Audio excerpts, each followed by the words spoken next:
So let's talk about rule-based access control, RUBAC, not to be confused with role-based access control, or RBAC. And as you might imagine, rule-based access controls allow you to set access based on rules. So RBAC, rule-based access control.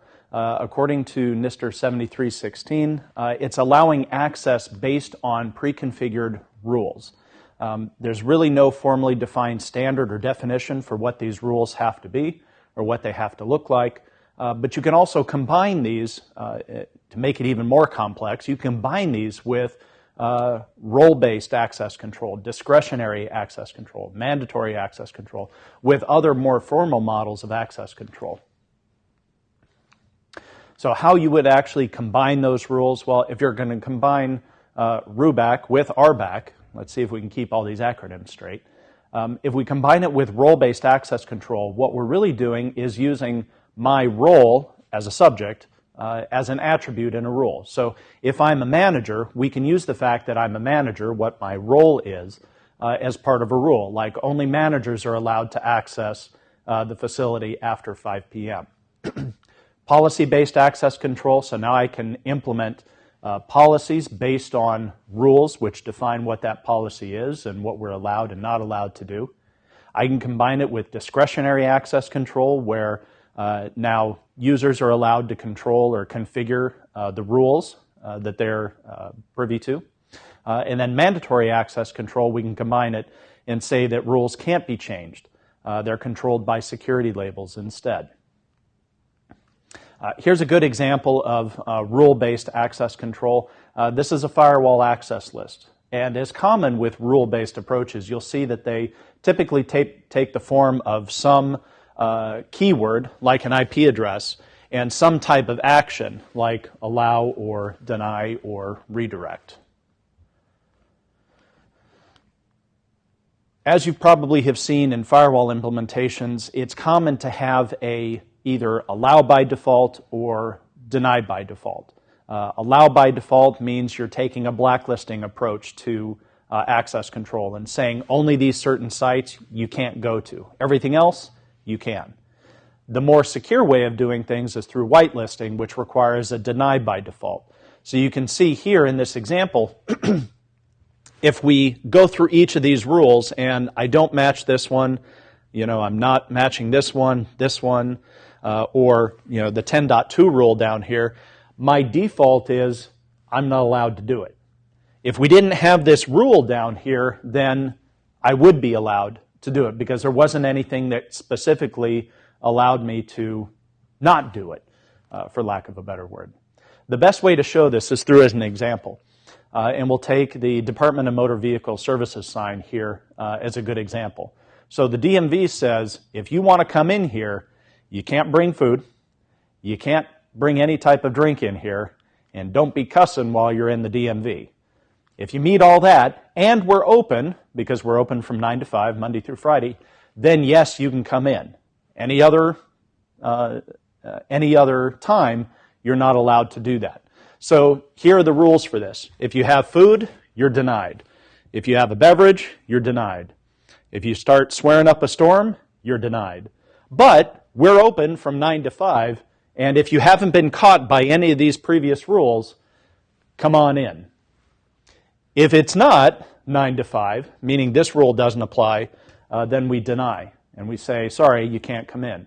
What would happen if we didn't have this deny statement down here at the bottom? Well, as long as you don't have any food, and you don't have any beverages, and you're not swearing, you'd be allowed to come on in, because the default would be allow. And what that would cause is that people are trying to get into the DMV at 3 o'clock in the morning. That's a good example of how a rule-based access control, it's important to have a deny by default. That way you don't have unexpected results. An access control matrix is a good way to visualize the rules in a rule-based access control system, but they're really terrible for actually implementing these rules. So you can do it, and in this case you have subjects here in the column on the left, You have objects, the things that they're allowed to do stuff to, and in the middle, in the matrix itself, you have the permission levels. So for subject 1, person 1, for object 1, whatever that object might be, I'm allowed to read and write it. These get very ungainly when you have multiple subjects and multiple objects. So generally speaking, these are great for visualizing rule-based access control approaches, but terrible for the actual implementation of it. The more sophisticated a rule-based approach gets, the more complicated rules it can enforce. And this can be very powerful because you can set very granular rules on what is and is not allowed to happen. So for example here, we say that user X can only access file Y between 7 a.m. and 6 p.m. Okay? User X can only get into the room if user Z allows them in. Or perhaps if they're already in, then user X can get in. User X can only open room 1 if the fire alarm is on. You can see from a security perspective how powerful these rules can be. The downside to this, of course, is that you have to specify each case, and it can get very ungainly. But from a security perspective, you have fine-grained control over what you can allow and what you don't want to allow. This becomes very powerful from a intrusion detection or intrusion prevention perspective, where this is going way beyond just simple firewall ACL rules. Now you can allow a system to take an action based on something that's known to be bad or certain conditions, whatever meets your rules that you've set. You're now allowing the system to take action on that. So you can trigger based on things like if I see a string called, or if I'm looking at files and I see the string etc/shadow go across in that file or in a packet, I can take some type of action. If I see that a computer belonging to a developer is trying to access something outside his area, perhaps in payroll or HR, I can block that access or I can deny that. If I see packets containing a file that calculates to an MD5 that I recognize as a known bad, I can take action on that. If a packet contains a known compromised credential, like a revoked certificate or something like that, I can take action on that as well.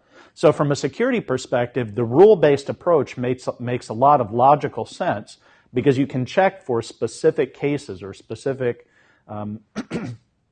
instances of bad stuff happening. The downside, of course, is that you have to know what that bad stuff is in order to define the rules.